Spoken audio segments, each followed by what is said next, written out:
ছোটবেলায় একদিন মাকে জিজ্ঞেস করেছিলাম, মা মুরগি কুরবানি দেওয়া যায় না? মা হাসতে হাসতে বললো, বাবা 2 পা টানি কুরবানি দেওয়া যায় না। তারপর আমি মাকে বললাম, 2টা মুরগি একসাথে তাহলে 4টা পা হবে, তখন কুরবানি দেবো। তখন মা হাসতে হাসতে পেটে পড়লো আর বললো, পাগল ছেলে, যা এখান থেকে, আমি এখন কাজ করছি, আমাকে বিরক্ত করিস না।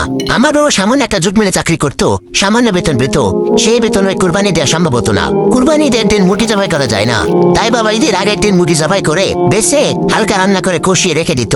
ঈদের দিন ভোরে বাবা মাকে রাখতেছে, বা ওঠ, নামাজ পড়তে যেতে হবে। ঈদের দিন ফজরের নামাজ না পড়লে ঈদের নামাজ কবুল হয় না। ওদিক থেকে মা ধমক দিয়ে বলতেছে, তাড়াতাড়ি ওঠ, তোর জন্য কি নামাজের সময় বসে থাকবে? তারপরে আস্তে আস্তে উঠে চাপ করে উঁচু করে বাবার সঙ্গে নামাজ পড়তে গেলাম। তারপর একসাথে নামাজ পড়লাম, আবার দুজন একসাথে ফিরে আসলাম। বাসায় এসে আমি শুয়ে আছি, ঘুম আসতেছে না, এপাশ ওপাশ করতেছি। ওপাশে বাবা নফল নামাজ পড়তেছে। নামাজ শেষ হওয়ার পর উনাজাতে কান্না করে কি যেন বলতেছে। আমি দেয়ালে কান লেগে শুনলাম, বাবা বলতেছে, হে আল্লাহ, তুমি আমাকে কুরবানি দেওয়ার সামর্থ্য দেওনি। আশেপাশে সবাই কুরবানি দেয়, কুরবানি গরু নিয়ে কত আনন্দ করে, কত ফুর্তি করে, কিন্তু আমি কুরবানি দিতে পারি না। আমার সন্তান না জানি কতটা কষ্ট পায়। আমাকে না হয় কুরবানির সামর্থ্য দেওনি, কিন্তু আমার সন্তান যখন বড় হবে তাকে অনেক বড় করে এবং কুরবানি দেওয়ার সামর্থ্য দিও। বাবার এই কথা শুনে সেদিন আমিও কেটেছিলাম। মনে মনে ভেবেছিলাম, আমি যখন বড় হব তখন আমি অনেক বড় একটা গরু কুরবানি দেব, আর বাবা সেটা দেখে অনেক খুশি হবে। তারপর সকাল হলো, বাবার সঙ্গে পুকুরে গোসল করতে গেলাম। ঈদের আগের দিন বাবা নতুন সাবান আনতো, সেই সাবান দিয়ে পুকুরে গোসল করলাম। তারপর গোসল শেষ করে বাড়িতে আসলাম।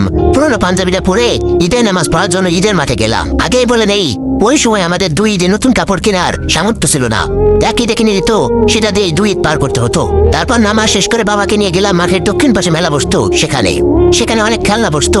সেদিন আমি একটা গাড়ি কেনার জন্য অনেক কান্না করেছিলাম, কিন্তু বাবা কিনে দেয়নি। আমাকে একটা বন্ধু কিনে দিয়েছিল, আমি বাড়িতে এসেও কান্না করেছিলাম। মা তখন বলতেছে, কি চেয়েছিল ছেলেটা, কিনে দাওনি কেন?